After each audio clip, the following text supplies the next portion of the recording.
Folks, welcome to another Zerodha Educate webinar. My name is Karthik Rangappa and I'm part of the Zerodha Educate team. For the last couple of years, we've been doing a series of webinars on various aspects of investing in mutual funds with some of the smartest people in the industry. We thought we would now do a series of live Q&A webinars where the investors would get a chance to pick the brains of the industry veterans. I guess this would be a more engaging format. So here we are with the very first live Q&A webinar. We are kicking off the series with the Nilesh Shah, and frankly, I think we are extremely fortunate to have him as our first guest. Nilesh is a true veteran in the Indian mutual fund industry. He is the managing director of Kotak Asset Management Company. He has over 25 years of experience in capital markets, having managed funds across equity, fixed income securities, and real estate portfolios for both local and global investors. In his previous assignment, Nilesh has held leadership roles in Axis Capital, ICICI Prudential Asset Management, Franklin, and ICICI Securities. Welcome to Zerodha Educate, Nilesh, and thank you so much for taking time off to do this webinar for us. Thank you, Karthik. It's my pleasure. Great.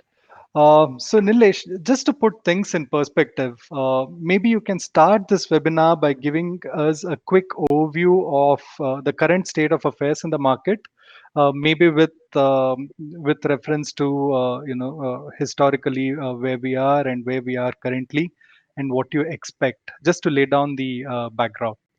Sure. Yeah. So we are in one of our most challenging time. The large cap index is down from 40,000 to probably 36,500. It's less than 10%.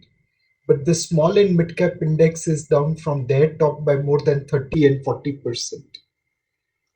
Most of the investors who have invested in small and mid cap have suffered huge amount of losses.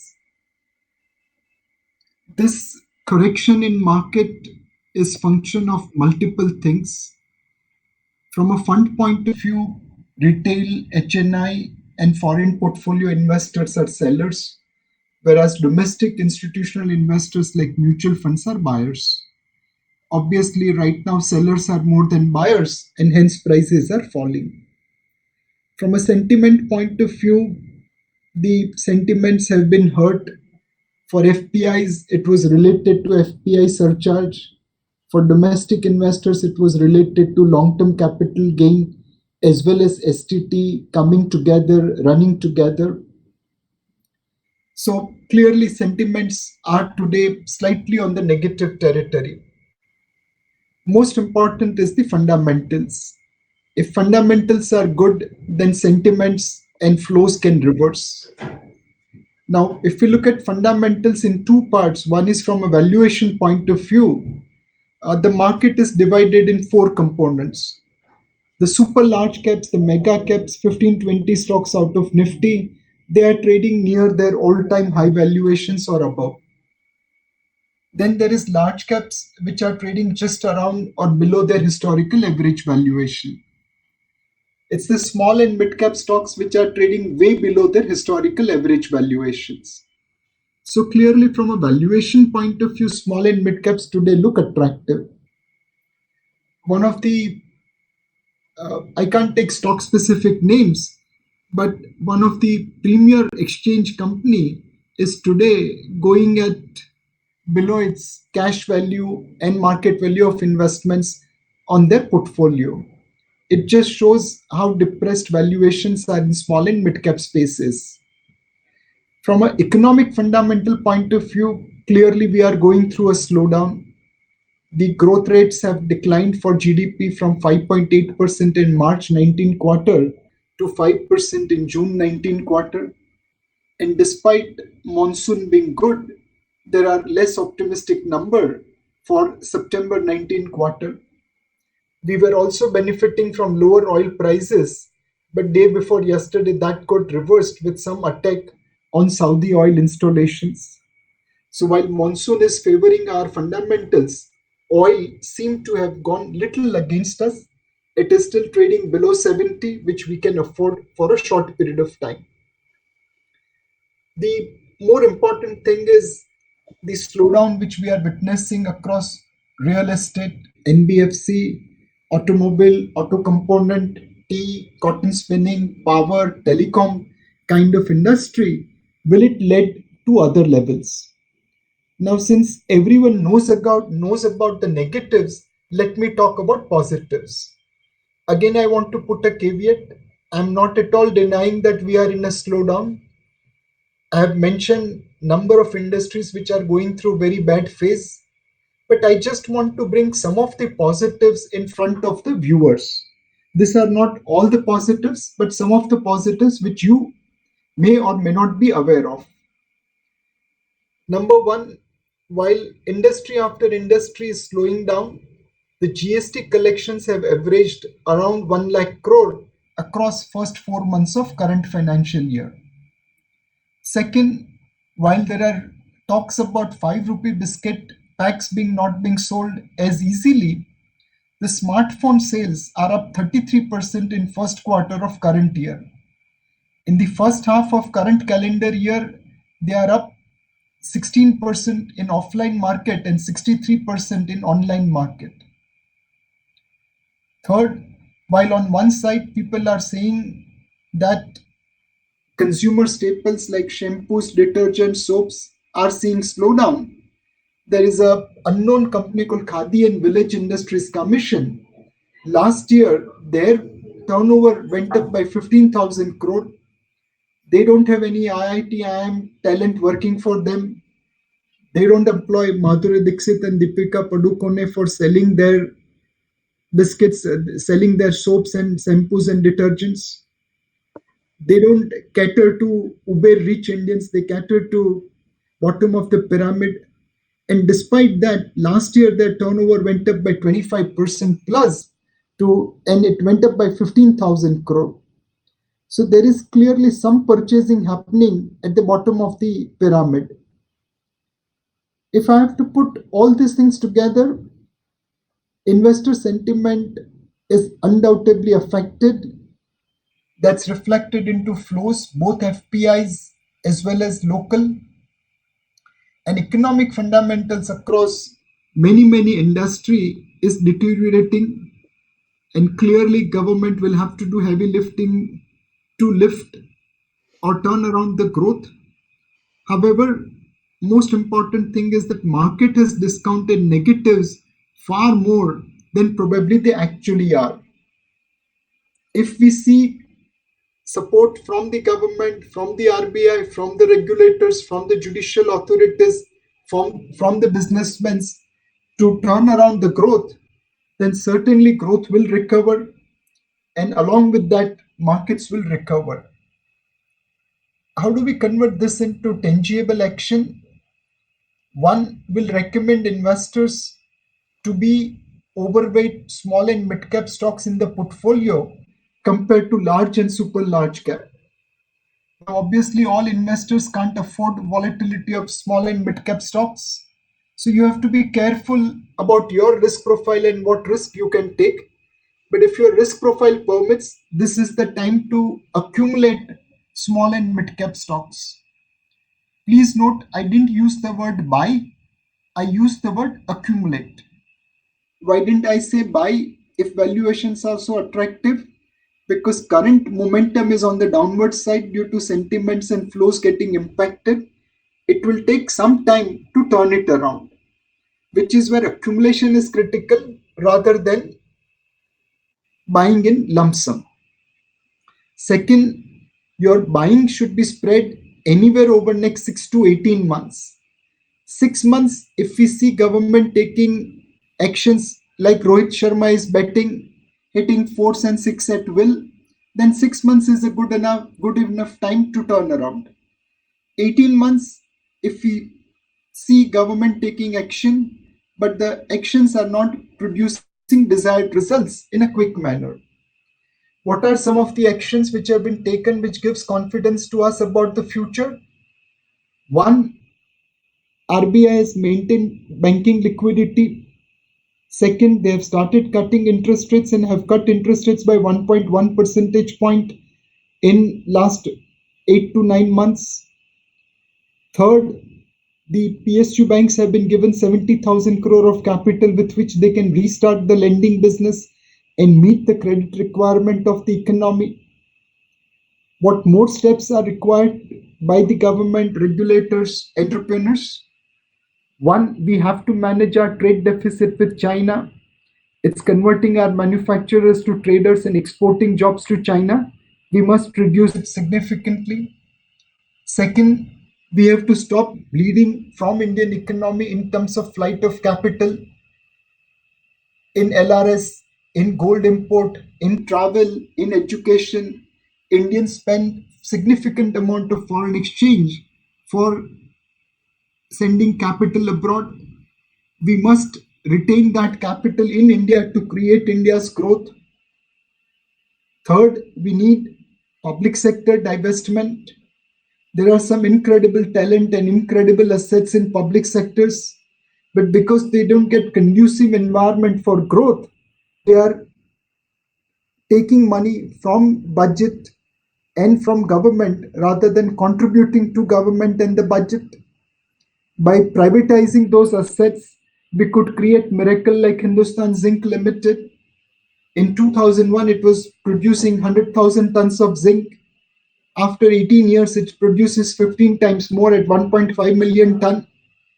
It was taking money from the budget in 2001. It's contributing to the budget in 2019.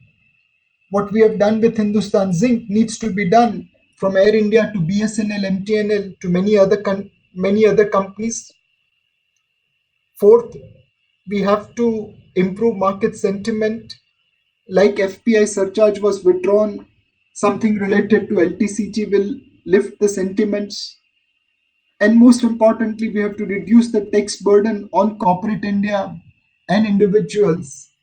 There are very few countries which have prospered at 43% taxation or 35% taxation on their individuals and corporates. So some steps have been taken, some more needs to be taken. Combination of that will revive growth, and markets today which are discounting a lot of negatives will undoubtedly go up once they see results coming from these actions. So this is undoubtedly a tough time, but valuations are in your favor, and this is the time to be little bit risk taker and invest in small and mid caps portfolio or mutual funds over next 6 to 18 months. That's what I would like to tell Karthik to your audience. Thanks, Nilesh. I think that was beautifully laid out, the entire landscape given the current circumstances. Spoke about different asset classes, also different market capitalization, and how things are panning out in each of these different elements of market per se.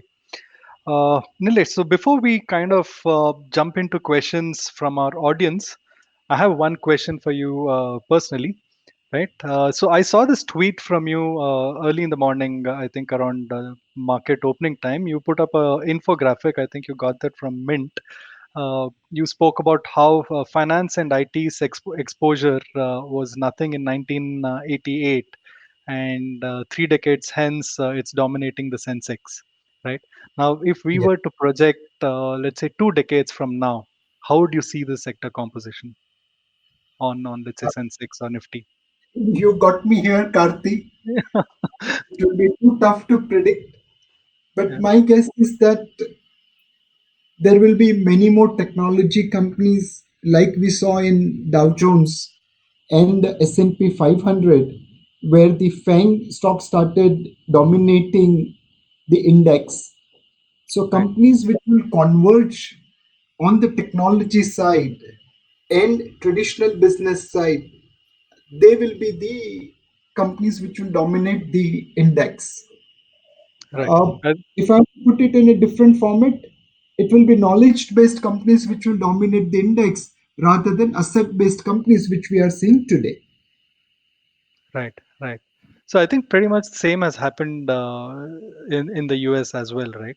So the sector composition from let's say 1988 to now has drastically changed, and it's all tech dominated as of now. Absolutely. Yeah. Great. Fine, Nilesh. So here's the first question. So we've got not many though, about 10 to 12 questions for you from our investors. So this one, okay, let me read out the first one. So the gentleman here says, I guess given the current market volatility, you'd be seeing a plenty of examples of bad behavior among investors. So this is a question of the don't rather than the do's. So given the current situation in the market, what shouldn't the investors be doing right now? So, one, investors should not panic. In the world of market, only optimist makes money, never the pessimist. So, yes, things are bad, no doubt about it. But market is fully aware of what things are bad and is already discounting that. From here onwards, will things improve or will things deteriorate? That will determine the price movement. So don't be overtly pessimistic. Pessimistic people don't make money. It's always the optimistic people who make money. Second, don't let go your asset allocation. Don't let go your discipline. It's so easy for me to say that you should be buying now. People who have suffered losses obviously will find it very difficult to put fresh money in a losing investment. But you have to buy when things are cheap. You have to buy when valuations are attractive. That's the only way to make money. So please catch falling knife. Of course, in the short term, it's going to hurt. You will bleed. But by catching the falling knife, you will be able to make money over a period of time. So don't be pessimistic. Don't, you know, redeem at this point of time. This is the time to buy. Be disciplined in your buying. That's all I can say. Great. Uh, Thanks, Nilesh. So, we've seen investors, just extending that question there. So, we've seen investors try to time the market and shift, between funds from large cap to small cap, and things like that. Is that something they should really bother about and get into all that, or just stick to their, asset allocation that they've initially planned and continue on that? Sure. So Karthik, when you go on road, you see all kinds of driver. There are Right. some people who will drive in a straight line. There are some people who are able to, push their nose and overtake everywhere when there is opportunity. You Now, find that quite a bit in Bangalore. and in Bombay too. So it's again, do what is appropriate for you. If you are comfortable driving in a straight manner, then stay invested with a couple of diversified funds, large cap, multi cap. If you are conservative, stay in balance advantage fund or large cap kind of fund. But if you are aggressive and you can manage market volatility, then please invest into small and mid cap. Ultimately, please consult your advisor, please understand your risk profile, and then do the allocation. In order to make money, you have to remain invested. The biggest mistake which an investor makes is that when markets are down, when the last 6 months, 12 months, 18 months performance is negative, he ends up redeeming. The time when he should put more money, he ends up redeeming. And that's where his experience in equity market is not encouraging. So please follow your own risk profile, your own risk allocation. If you feel comfortable moving from large cap to small cap, this is the time to do it. But it's not the market timing which is critical, it's your comfort to absorb volatility which is critical. Perfect. Perfect. Yeah. So here's another question from a 25-year-old first-time investor. He says he wants to know the best way for him to get started with investing. Any advice for him, Nilesh? So, one, investment is like gardening. If you can take care, great. Please put effort, energy in finding right seed, in finding right land piece, in watering this plant daily, adding right fertilizer, giving right sunlight, and then watch that seed germ into a plant. and grow into a big tree. If you don't have time for such activity, then you must invest via mutual fund. Don't make the mistake of listening to a tip, making an investments which you haven't done enough research or you don't know much about. Even for cutting your hair, you go to a professional barber, you don't do it at home. Managing money is far more complicated job than cutting your own hair. If for that simple task you can trust a professional, then for managing money, you must trust professional. And you are starting at a very young age. You are very opportune, very lucky that you have got such a good time to invest. Be a regular investor. Every month keep on putting some money. Be a long-term investor. Invest for next 25, 50 years, not for next 25 minutes. Third, be a disciplined asset allocator. Put something in equity, something in debt, something in real estate. This combination of regular investor, long-term investor, and disciplined investors will help you make a lot more money than you can dream right now. Perfect. I couldn't agree more on that, Nilesh. Nilesh, the answer for this third question that I'm about to ask you is quite obvious. I think you've already answered this, when you were laying out the market perspective. But still, here's the question. My mutual funds are giving negative returns for the last couple of years. Should I exit them? Is the question. So one, again, there are multiple mutual fund. If you see Kotak Mutual Funds over last 5 years, point to point up to 30th August, we have delivered positive return. However, on a 5 year SIP basis, our returns are marginally positive, but the same extended to 7 years SIP are far better. So yes, there may be couple of small and mid cap funds in the universe which have given negative return, but there are equally good managed funds which have delivered positive return even in this tough market. So you must listen to an expert. You must use the research base which is provided on Zerodha and go into those funds which are performing well and which are being managed well. Right, right. Uh, Nilesh, so next question is interesting. So, what are your thoughts about index funds and indexing as a philosophy? I guess indexing is picking up a lot of steam these days. So, there are a lot of articles, a lot of thoughts being shared around investing. What are yours, Nilesh? So undoubtedly, index investments have become very, very popular in global markets, developed markets. That's primarily because their markets have become very efficient and fund managers are not able to generate return above index and hence they have to cut their expenses. Index funds provide replication of index at a wafer thin margin and hence are able to add value to the customer's portfolio. In India's case, the situation is little bit different. Our economy is still evolving. It's transiting from asset-based companies to knowledge-based companies. There are many small companies which are coming up on the capitalization curve to get into the index. As fund manager, we are able to identify those companies and buy into them. We believe our ability to add value to our clients' portfolio through index outperformance will continue for some amount of time. Is it 3 years? Is it 5 years? Is it 8 years? I don't know, but at least I can foresee for reasonable future where my fund managers will add index outperformance to clients' portfolio, and hence one can remain invested in active funds.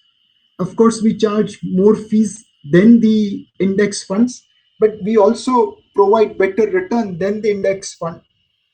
In fact, in India, we track total return index, which is where yesterday's ET Wealth carried couple of index funds which have underperformed index itself. So index funds itself are underperforming index and active funds are outperforming index. You are better off investing in active funds right now, which are well managed, which has been having a good performance track record. Right. That's interesting, Nilesh. Just to continue on that question, you mentioned that indexing works in the Western world because markets have become efficient there. Now, just for the for our audience, if you could kindly explain what do you mean by markets have become efficient, and when do Sure. you that will happen in India? So, one, if you look at India, many a times when companies are declaring results in the past, they will come to Bombay and declare result. By the time that message will reach to someone in Rajkot or Jaipur, it might be 2 3 days old. But today, companies come on television and declare results, discuss their result. A person sitting in a very small village also is able to understand about the company and the performance very, very quickly. We heard about attack on Saudi oil installations and crude prices jumping up. In the past, such informations will be available first with fund managers and much later with retail investors. Today, in this world of social media, this information is available uniformly to everyone. When information is available uniformly, it creates efficient market. In the developed world, information is free flowing and is available uniformly. Investors have become matured over the years, and hence ability to outperform benchmark index is very, very limited. It is also driven by the fact that the economy does not change dramatically over a period of time.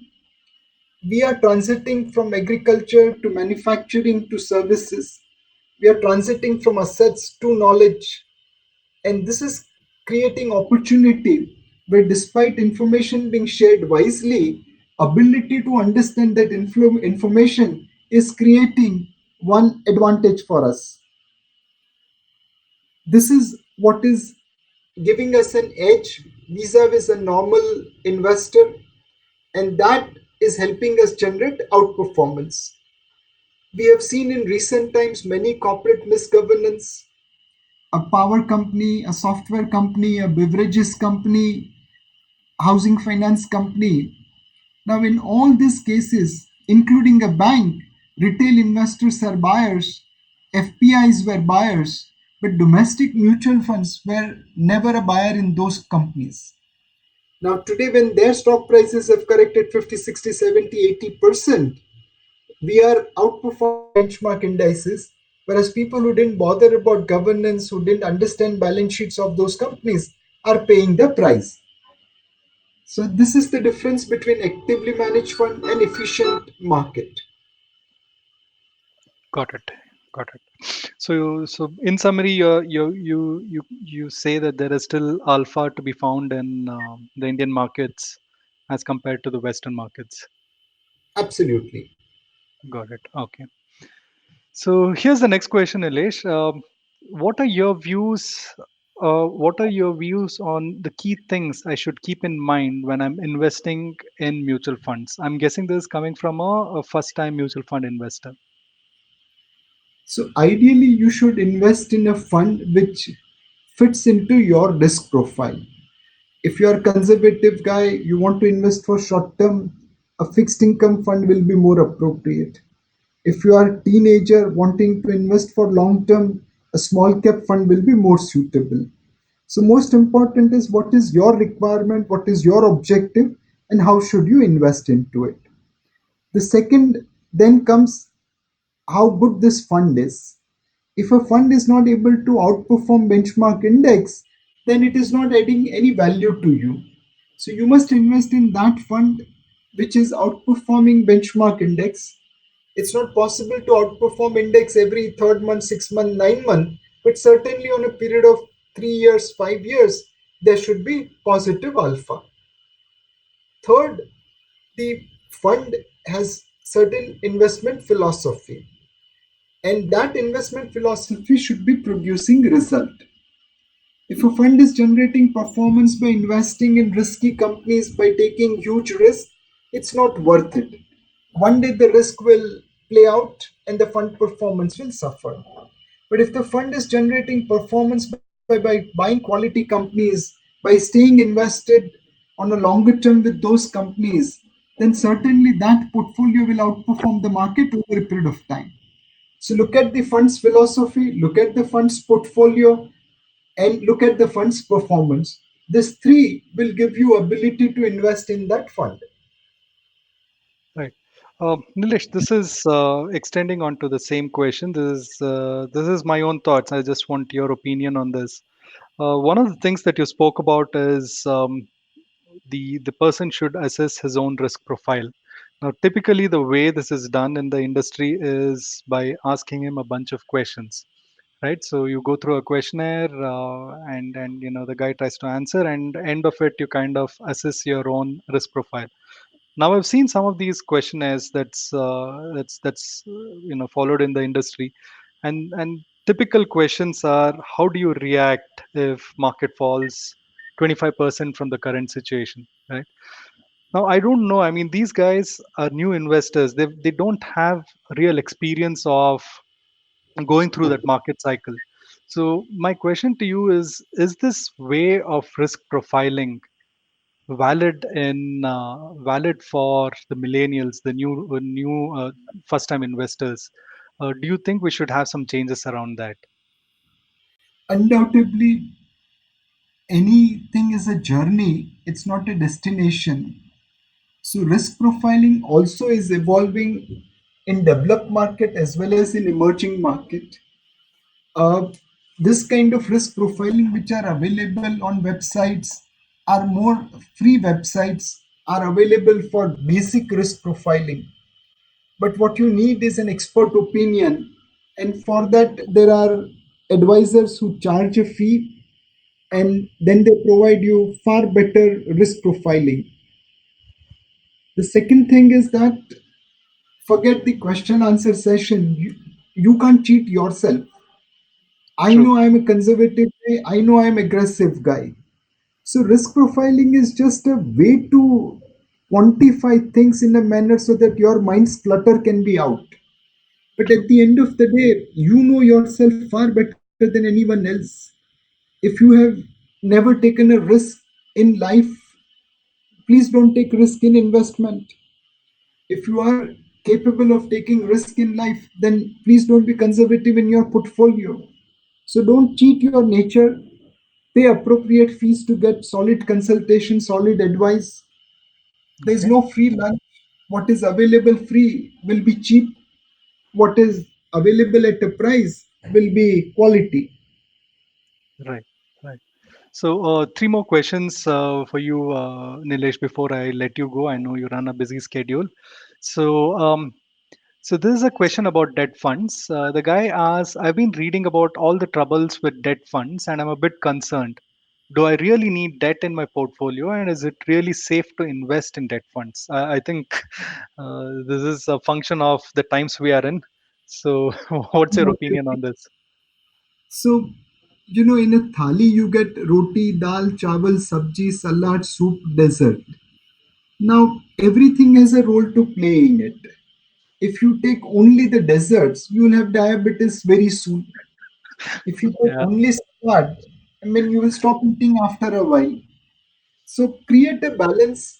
The whole nature trusts and depends upon equilibrium. Some debt, some equity, some commodity, some real estate. That creates ideal balance in your thali. What you do for your physical health, you have to do same thing for your financial health.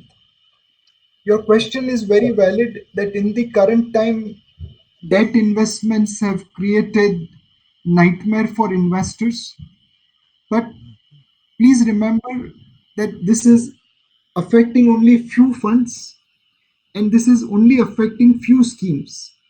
There are many fund houses whose schemes are doing very well and who have virtually zero impact from all the bad news which is coming out.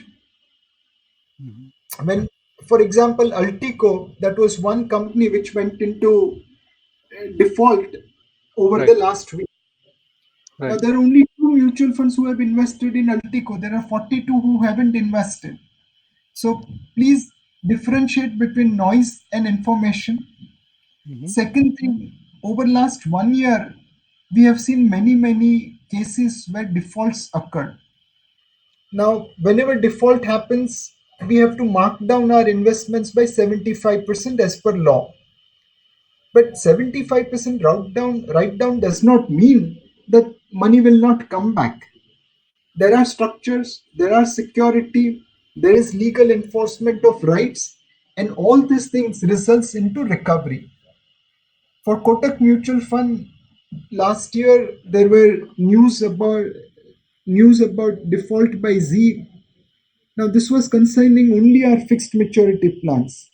All our Okay. other funds had no problem. And within those FMPs, just last week we returned 52% of money along with accrued interest by recovering money from SL Group promoters. And we are working towards returning balance. So, yes, there was delay, there was default, there was markdown, but hopefully no investor will lose money. So, please try to differentiate between noise and the news, noise and the information. A default, a delay is not necessarily permanent write down. If your structuring is good, if your security enforcement is better, you will be able to recover significant amount of money. Over next 1 year, we expect recoveries in many of the companies where write downs have occurred for the entire Indian mutual fund industry. Got it. Got it. Yeah. Great. Nilesh, last question. I have a feeling this is coming from one of our trading client. So he wants to know if can equity funds use derivatives for hedging, and if they can, do fund houses actively use derivatives to hedge? Undoubtedly, we are allowed to use derivatives in a restricted manner.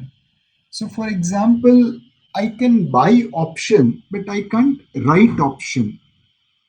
Second, I can use derivatives, but not for leverage. I can only use on a non-levered basis. Third, if I'm going long future, I need to have cash to back my exposure. And if I'm going short future, I need to have security to short the future. So effectively, it's never for shorting, it's never for leverage, and it is always with cash or security in hand. We Right. have been reasonable users of derivatives within this constraint.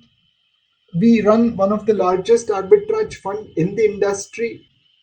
We use expertise gained in managing arbitrage fund into managing our other portfolios. For example, if I get a large sum of money and I have to invest that money in stock market, I know if I go to buy cash equity, it will create an impact cost. I will probably buy Nifty futures first and then go for buying into cash market so that whatever impact cost I may make in buying of stocks, I can negate it by way of gains on the Nifty future. So we Right. use derivatives judiciously to manage risk of our portfolios within the guidelines imposed by SEBI. Maybe. Got it. Got it. Last question for you, Nilesh, before I let you go. So, what are some of the exciting changes that you see in mutual fund industry, and what really excites you the most when you think about this, the future of this industry? So what excites me today was what was exciting me way back in 1997. When I joined mutual fund, I realized that this is one industry where I not only make money, but I also get blessings. Right. This is the one industry where if I make money for my investors, they come and bless me. True. This is a bear market.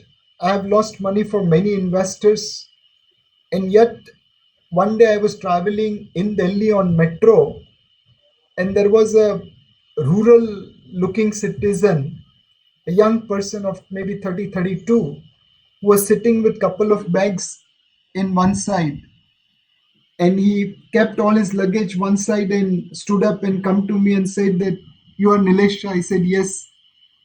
And I thought he will say that, sir, आपके fund में invest किया, पैसा lose किया. Actually said that मैं आपको सुनता रहता हूँ, and it is very very heartening to hear from you.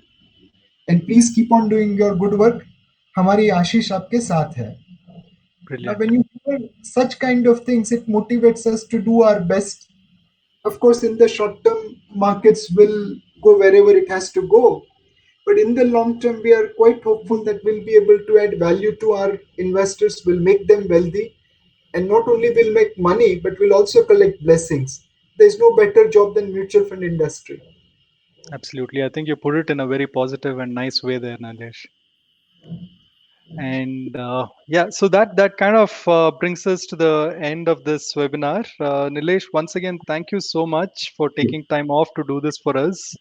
Please do continue managing all our money and generating that alpha. And wishing you all the very best. All the very best, Karthik. Thanks Bye. so much,